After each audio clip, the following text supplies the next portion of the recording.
Todas las semanas con Felipe Gómez. Grandes invitados, pensando en voz alta.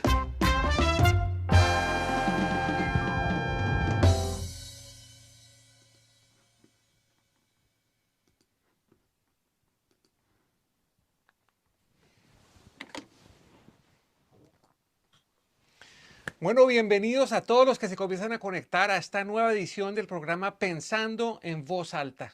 Todos los martes a la misma hora nos conectamos para conocer el punto de vista, la manera de pensar, de ver el mundo de alguien, de algún invitado desde alguna parte del mundo.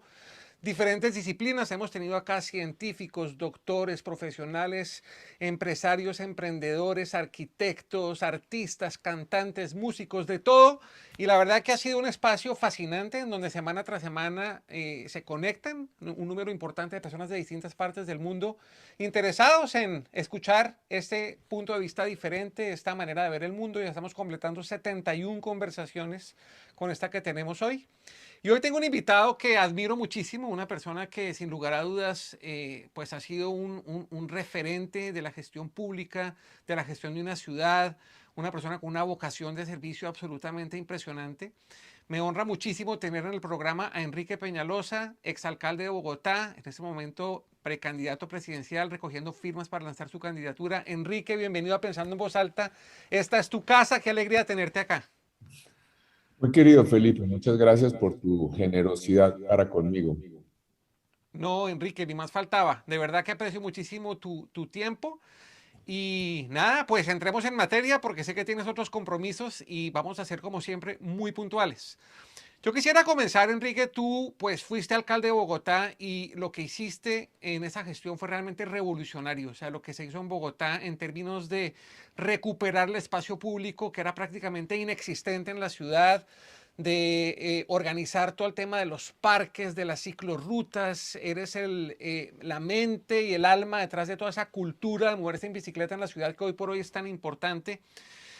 Y te has convertido en una gran autoridad global en ese tema, en cómo el espacio público, nuevas maneras de ver y de planear y de manejar las ciudades, pues se ha convertido en un referente, y lo que has hecho pues ha sido estudio de caso en muchísimos foros, en muchísimos estudios de caso en universidades, y siempre estás invitado a este tipo de cosas. ¿Por qué no nos cuentas un poquito cuál es esa visión que tú tienes de la ciudad? Claramente la ciudad del futuro es una ciudad muy diferente a la que conocemos hoy en día, y en gran medida pues esas palancas, esos cambios están muy en línea con todo eso que tú siempre has estado promulgando, trabajando de una manera activa por todo ello. Cuéntanos un poquito cuál es esa visión tuya de las ciudades del futuro y por qué no un poquito de lo que se avanzó en Bogotá en tu administración en ese sentido. Bueno, cuando hablamos de ciudad, realmente hablamos es de una manera de vivir, porque la ciudad es solamente un medio para una manera de vivir. Y más, si hablamos del futuro, los hogares son más pequeños. En Escandinavia, por ejemplo, más de la mitad de los hogares son de una sola persona. Incluso aunque los ciudadanos no tienen mucha conciencia de esto, en Bogotá casi la mitad del estrato 6, casi la mitad de los hogares son de una sola persona. 65% de los hogares en Bogotá son de dos personas. Entonces, los hogares son más pequeños, las viviendas son más pequeñas y nosotros vivimos cada vez más fuera de la casa. O deberíamos vivir más fuera de la casa en una buena ciudad, con aceras más amplias, con más parques, con bicicletas, moviéndonos en bicicleta, en transporte público. Entonces, además, la inmensa mayoría de los ciudadanos del mundo viven en ciudades. En Colombia en particular, 8 de cada 10 colombianos viven en ciudades pequeñas, medianas o grandes. Y de la manera como sean esas ciudades va a ser la calidad de vida. Si tenemos ciudades seguras, ciudades arborizadas, ciudades con espacios peatonales maravillosos, con grandes parques. Desafortunadamente no se está haciendo así. Se están haciendo mal las ciudades. Por ejemplo, aquí alrededor de Bogotá, que ha crecido muchísimo los municipios aledaños, no se ha hecho en los últimos 30 años un solo parquecito de 5 hectáreas. Es una vergüenza. No se hacen aceras, ni ciclorrutas, nada. Entonces, una ciudad bien hecha debería tener espacios para los seres humanos, para las bicicletas, transporte público. Y hay cosas que si no se hacen bien, pues no, es difícil arreglarlas. Si no reservamos ya el espacio para los parques, pues después es difícil tumbar 20 hectáreas de ciudad para hacer un parque. En Nueva York, por ejemplo, en 1860 se hizo el parque, el Central Park, con 300 hectáreas, cuando Nueva York era mucho más pequeña que muchas ciudades colombianas y más pobre. Lo mismo la planeación, las normas de planeación en Colombia están mal hechas. La ley dice que hay que hacer el plan a 12 años, es ridículo hacer el plan de una ciudad a 12 años, cuando debería hacerse a 50 años más ahora, cuando la demografía nos permite saber exactamente cuánto va a ser el crecimiento de las ciudades hacia el futuro. Entonces, creo que de la manera como hagamos las ciudades depende en buena medida la felicidad de los ciudadanos, que es lo importante. ¿Cómo mejoramos la felicidad de los ciudadanos? ¿Cómo le hacemos una vida más feliz? Con parques, con campos deportivos, con seguridad, por ejemplo, el frente de agua. El río Bogotá podía tener un frente de agua pues, junto a Bogotá y otros municipios de 150 kilómetros, con un parque espectacular, con viviendas sobre el borde del río, con balcones al río.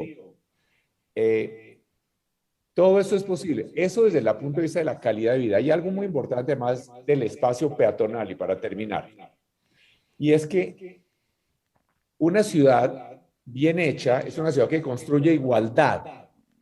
En una ciudad bien hecha, el transporte público tiene prioridad sobre el carro privado. Entonces, mientras que el carro de 500 millones de pesos está en el trancón, la persona en el transporte público pasa a toda velocidad y lo saluda.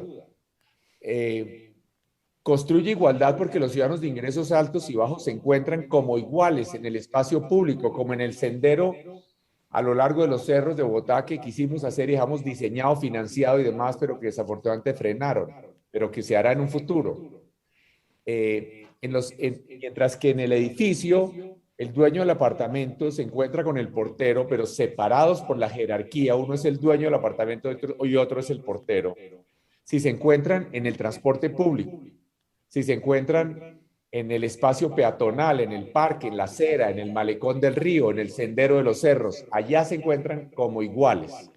Entonces, calidad de vida, igualdad y finalmente lo siguiente.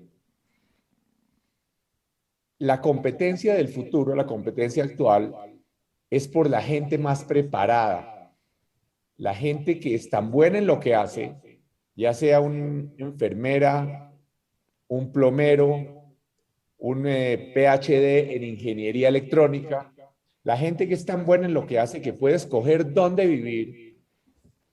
Esa es la gente que necesitamos que esté en nuestras ciudades, que no se vaya.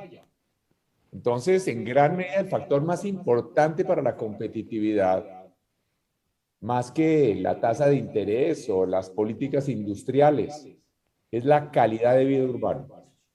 Una reflexión que se me viene a la mente mientras te escucho, Enrique, es en el año 2016 con mi familia hicimos un viaje muy interesante por muchos países y pasamos por Singapur. Y a mí Singapur me impactó altísimo, de una manera muy profunda, porque pues uno va a los 50 y a los 60 y Singapur era un puerto en donde no había una ciudad desarrollada, era una cosa ahí como de paso, que los barcos que pasaban de un lado al otro paraban ahí. Y uno ve lo que es Singapur hoy, es una cosa realmente que de cierta manera refleja todo eso que tú estás diciendo, donde la gente no se quiere ir, el transporte público funciona de una manera increíble, hay parques, hay andenes, hay ciclorrutas, todo eso funciona muy bien. ¿Por qué en un lugar como Singapur, pues pasando de lo lógico, ¿no? Que es un lugar mucho más pequeño, que es como un laboratorio, etcétera, etcétera, pero ¿por qué en un lugar como Singapur sí se puede y en países latinoamericanos no se ha podido desarrollar ese tipo de ciudad? ¿Cuáles son esos factores que frenan el desarrollo de una ciudad en esa dirección que es tan clara y tan contundente que hacia allá debe ser? ¿Cuál es tu visión en ese sentido? Bueno, yo creo que yo creo en la economía de mercado. Yo creo que el planeta entero adoptó la propiedad privada y la economía de mercado porque es la mejor manera de administrar los recursos de la sociedad. No, no es porque le sirva a los ricos, sino porque le sirve a todos los ciudadanos. Pero en algunas cosas la propiedad privada y la economía de mercado no funciona bien. Y una de ellas es la tierra alrededor de las ciudades. ¿Y por qué no funciona?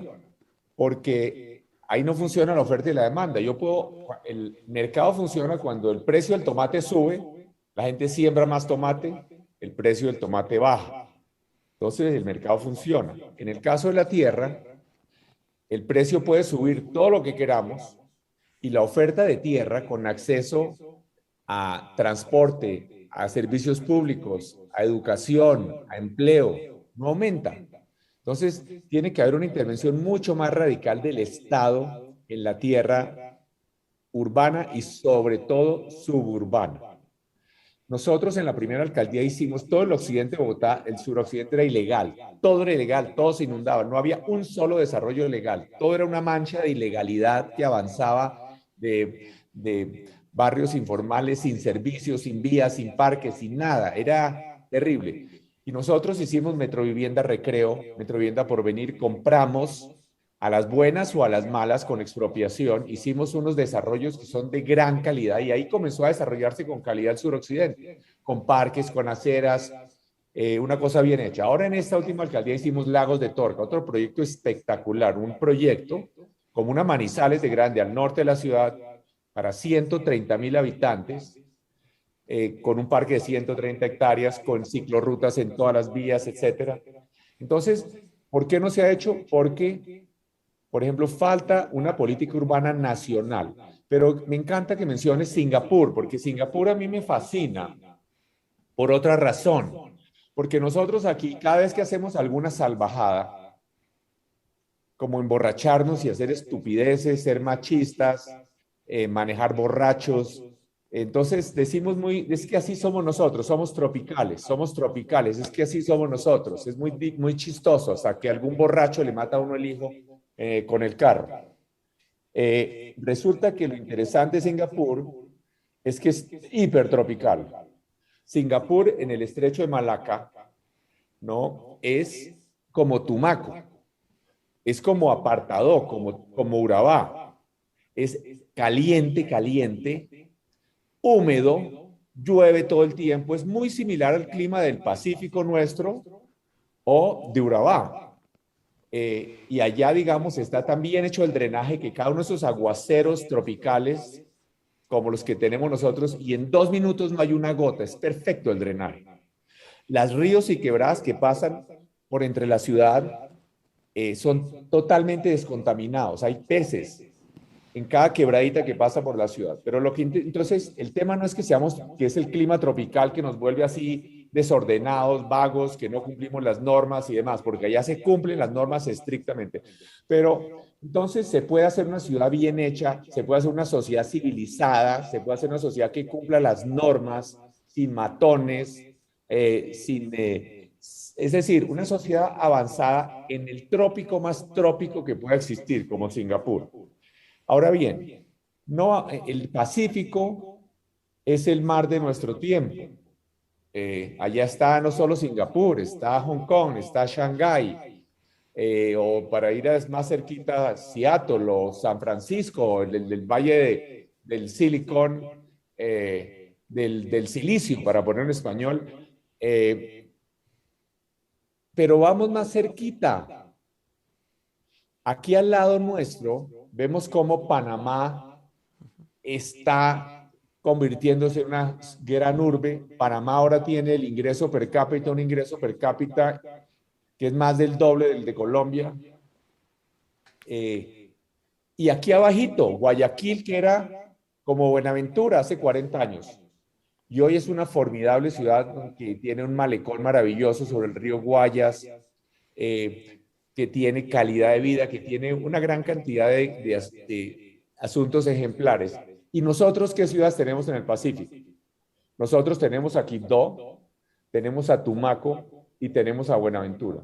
Es vergonzoso. Uno va un viernes a mediodía a Buenaventura y ve la caravana de carros que van hacia Cali, que son los cientos de profesionales que trabajan en el puerto de Buenaventura, que sienten que la calidad de vida en Buenaventura es tan desastrosa que tiene que tener a la familia en Cali. Siendo el sitio de Buenaventura maravilloso, porque es el paraíso terrenal, está en una bahía absolutamente mágica, bordeada de selvas verdes, de acantilados, con selvas, con aves, un mar lleno de peces. Bueno, Tumaco parecido también. Entonces, precisamente uno de mis propósitos como presidente es hacer una transformación del Pacífico, una transformación de las ciudades del Pacífico. El gobierno nacional, ¿qué es lo que ha hecho en Buenaventura? Una carretera para llevar las tractomulas al puerto, pero se les olvidó siquiera hacer aceras, como para recordar que ahí había seres humanos, niños, familias. Entonces es una ciudad que no propicia la civilización en su diseño urbano, pudiendo tener un frente de agua espectacular, parques. Buena parte de nuestros jugadores de fútbol vienen del Pacífico, debíamos tener muchas canchas de fútbol en pasto sintético iluminadas, en fin. Pero claramente nosotros necesitamos hacer unas ciudades en el Pacífico, no digo como Singapur, pero pongamos por lo menos como Guayaquil o Ciudad de Panamá.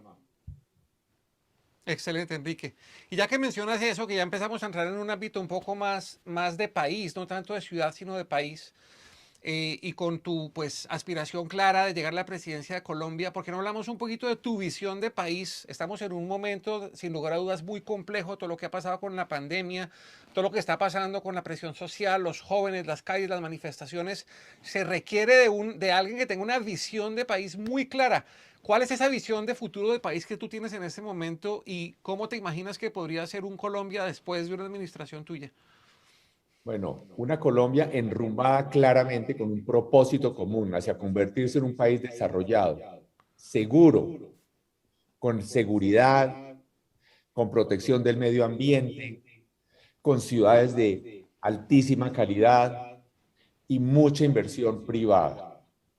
Nosotros hoy, más allá de lo que parecieran sugerir los paros y peor que eso, la matonería de esa minoría destructiva criminal que quiere dejar a la ciudad sin transporte público, que destruyó el transporte público en Cali, en fin.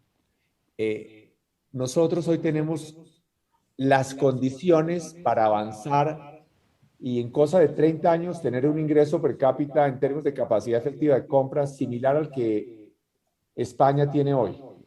La capacidad efectiva de compra en el ingreso per cápita de Colombia en lo que llaman Purchasing Power Parity, capacidad efectiva de compra en Colombia es como de $16,000, estamos hablando per cápita, y en España como de 43,000, creciendo al 3% anual el ingreso per cápita en 32 años o 33, tenemos el ingreso per cápita que España tiene hoy.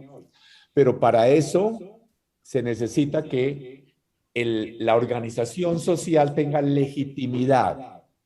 Y el primer paso hacia allá es que entendamos todos los ciudadanos cómo funciona la economía de mercado, que entendamos que adoptamos la economía de mercado y la propiedad privada, no porque les sirva a los ricos, sino porque es la mejor manera de administrar los recursos de la sociedad. Que los países que decidieron tener comunismo, que el gobierno fuera el dueño de las empresas, fracasaron. Fracasó el comunismo en Alemania, en China, en Rusia. ¿Por qué está China prosperando hoy? Porque hay empresa privada, porque se adoptó la propiedad privada y la economía de mercado y se dejó atrás el atraso. O Alemania. Alemania es un caso perfecto. El mismo país se dividió a la mitad comunista y la mitad capitalista. Y la mitad socialista comunista fracasó. Entonces, tenemos que entender que la única manera de lograr que haya más empleo, mejores empleos, más riqueza, que haya más posibilidades para que todos los ciudadanos tengan posibilidades de desarrollar su potencial humano, es que haya más crecimiento económico, que haya más desarrollo. Y para que haya más desarrollo, la única manera es que haya más inversión privada. No existe ninguna otra. En empresas pequeñas, medianas o grandes, no importa si son extranjeras o colombianas. Eso es importantísimo que todos lo entendamos, que todos los ciudadanos entiendan eso. El gobierno solamente puede gastar en la medida en que reciba impuestos. ¿Y quién paga los impuestos? Pues lo pagan las empresas o las personas que trabajan en las empresas. Incluso la educación, más educación, que tenemos cada vez unos jóvenes más pilos, más educados, pues no sirve ser más educado, más preparado, si no hay empresas que aprovechen ese conocimiento. Para que ese conocimiento se aproveche tiene que haber inversión y finalmente es importante que tengamos claro que estamos compitiendo contra otros países. Los que tienen los recursos y el conocimiento para hacer las empresas, para hacer que nuestro país sea más rico y más próspero, pueden escoger dónde invertir. Pueden irse a invertir en Malasia, en Indonesia, en Panamá, en cualquier país. Entonces, tenemos que tener claro que si no tenemos la seguridad, el orden, el cumplimiento de las normas, entonces esa es la visión de sociedad que yo tengo, es una sociedad que tenga claridad hacia dónde vamos, que haga ciudades de extraordinaria calidad, que tenga un gobierno eficiente, honesto, eficiente, y que aprovechemos ese recurso maravilloso que tenemos, que son los colombianos, y este país extraordinariamente bello. Podemos aprovecharlo en cosas que no se han aprovechado hasta ahora. A mí, por ejemplo, me gusta montar en bicicleta.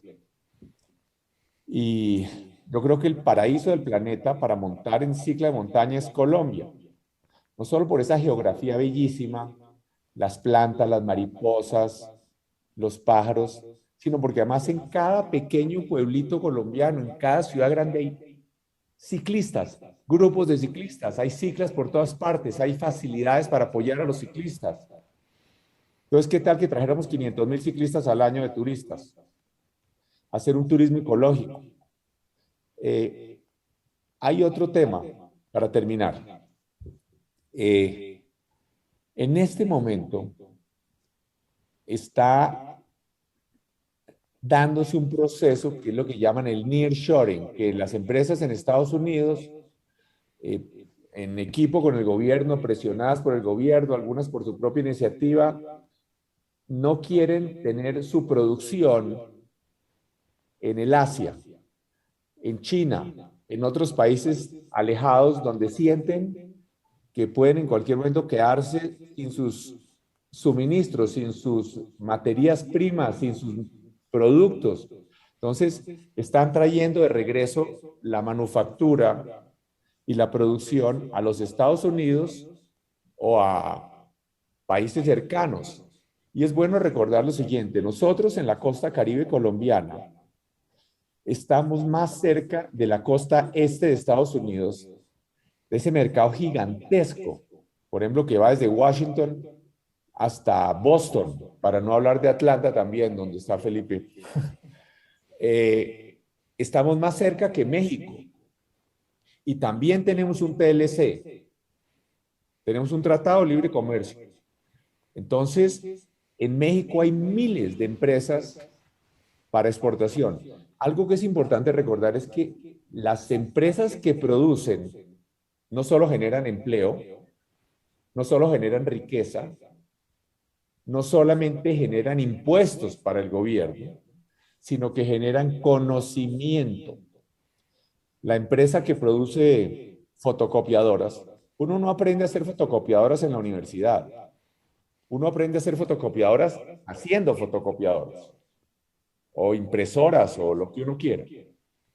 Entonces, la inversión trae conocimiento y es fundamental. Entonces, es fundamental hacer todo lo que sea necesario para avanzar rápidamente y que se vuelva un propósito nacional, como se lo volvió a Corea o a Singapur, un propósito nacional, convertirnos en un país desarrollado, cada vez más educado, más seguro, más rico, más próspero. Muy interesante, Enrique.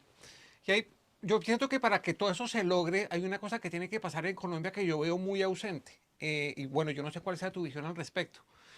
pero no hace mucho yo oía un discurso que dio una persona que admiro mucho, que es un señor, que es un obispo, que se llama el obispo Robert Barron, un tipo, un pensador impresionante, y dio una charla en la librería del Congreso a todos los legisladores de los Estados Unidos.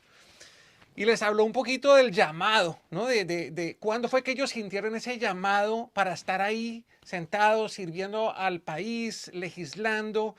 Y era todo un llamado como a recordar qué significado tiene ese llamado y cómo están hoy honrando ellos hoy ese llamado.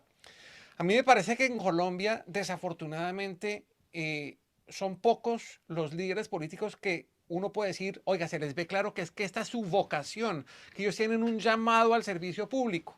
Uno se encuentra con una cantidad de gente oportunista que está ahí es para aprovecharse de la corrupción, para desfalcar el Estado, para frenar las cosas en vez de impulsarlas, ¿no? ¿Qué podemos hacer para que en Colombia podamos recuperar un poco ese liderazgo político en todas las ramas del poder de Colombia, en donde claramente, pues, yo creo que ahí hay pues, ahí hay una oportunidad, un gap de mejora absolutamente inmenso?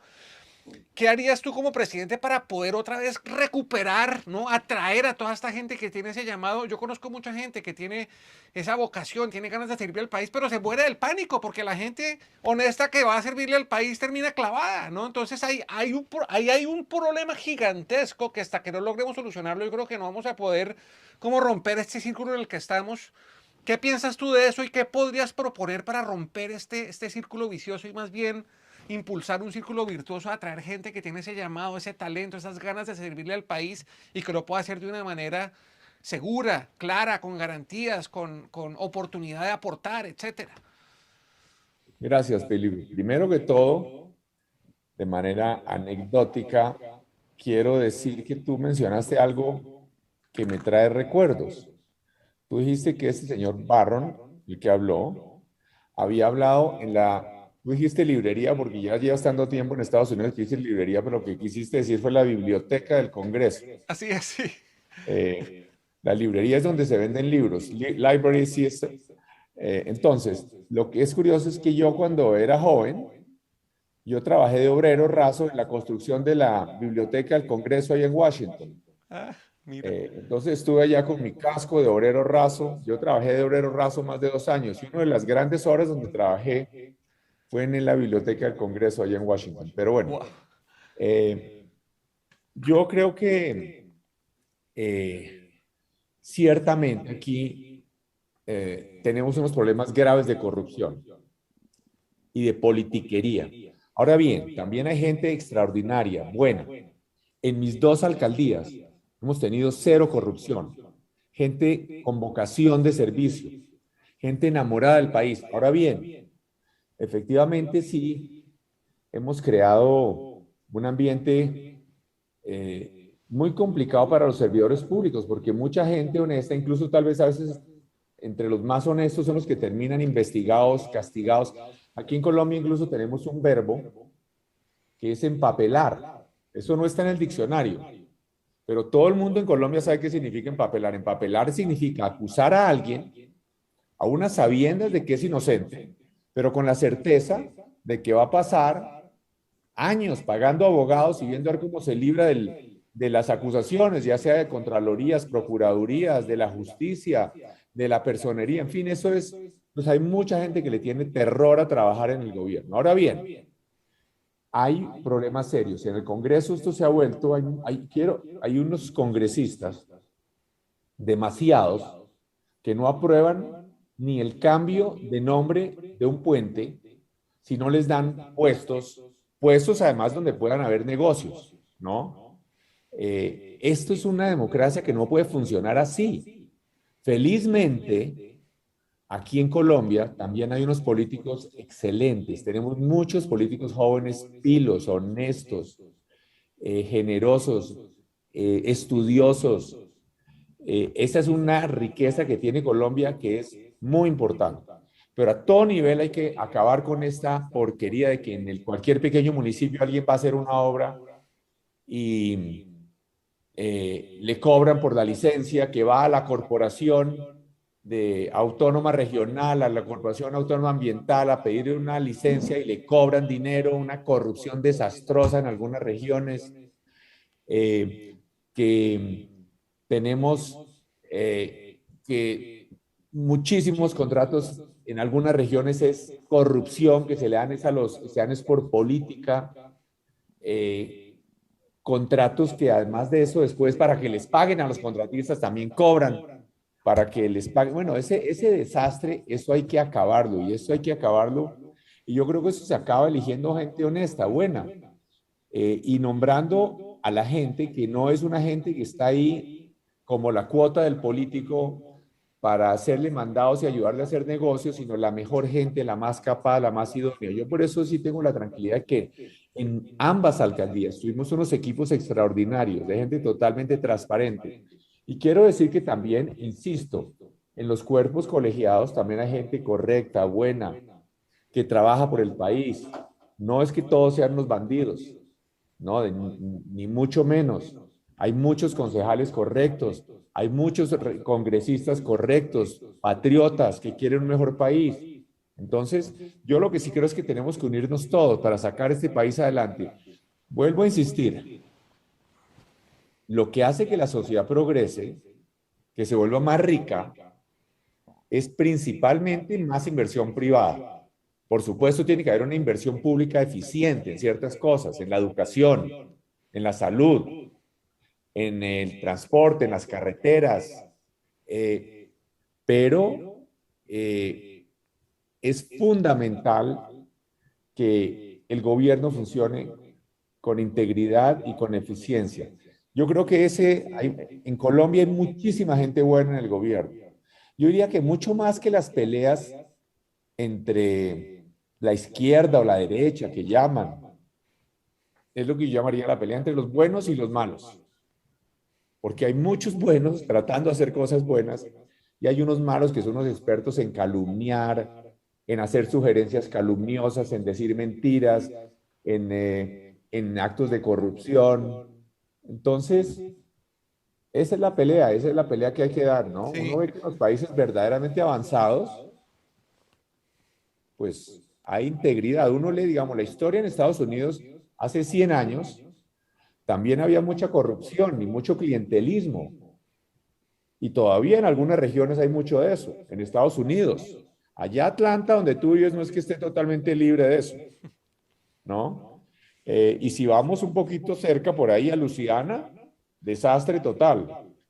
Pero a medida que las sociedades son más educadas y más participativas, se le va ganando a los malos la batalla.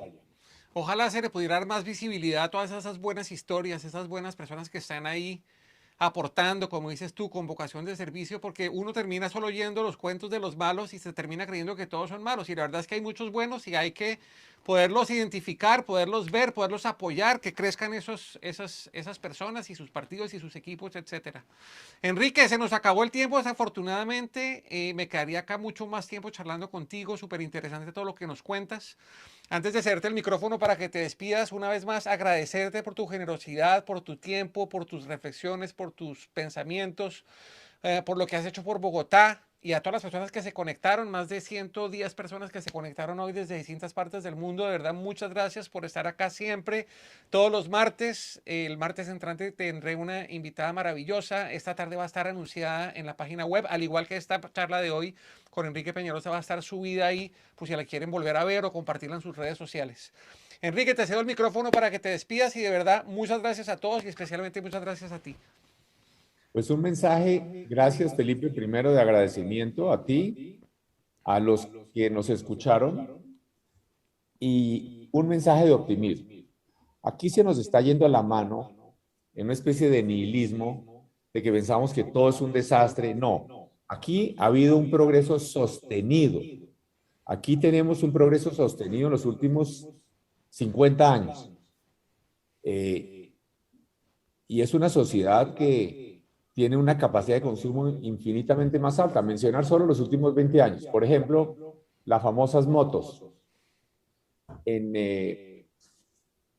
el año 2000 se vendieron 54.000 motos. Este año se van a vender casi 700.000 motos. Para comprar una moto hoy se necesita menos de la mitad en términos de salarios mínimos de lo que se necesitaba hace 20 años. Todos los ciudadanos hoy están mejor prácticamente que lo que estaban sus padres, en términos de educación, en términos de consumo, de haber podido hacer viajes en avión, de tener una moto, de conocer el mar. Y obviamente todos piensan que es gracias al esfuerzo de ellos o de sus padres, y parcialmente tienen la razón. Pero es porque hoy, principalmente porque hoy, con el mismo trabajo, que tienen ingresos mucho más altos, tienen una capacidad más grande de compra. Eso no es para decir que estamos bien, es para decir que podemos progresar. Podemos progresar, podemos avanzar, tenemos las condiciones, tenemos gente buena, tenemos un país bellísimo, tenemos que unirnos, tenemos que dejar esta agresividad infinita entre los unos y los otros. Tenemos que tener claro que estamos en esto como cuando juega la selección Colombia, todos unidos, más allá de las diferencias, vamos a construir esa Colombia que es posible. Y yo estoy convencido que es posible. Y vamos a hacer lo posible. Entre otras, el presidente no es ningún Mesías. El presidente es un empleado de los ciudadanos que dura 4 años y 10 años después nadie se acuerda de él. Eso no importa. Lo que importa es el trabajo que estamos haciendo entre todos por un futuro mejor, que es posible hacerlo y que lo vamos a lograr. Excelente, Enrique. Muchas gracias, de verdad. Espero que nos volvamos a encontrar pronto y mucha suerte en esta carrera que emprendes. Un gran abrazo. Saludos a todos. Nos vemos la próxima semana.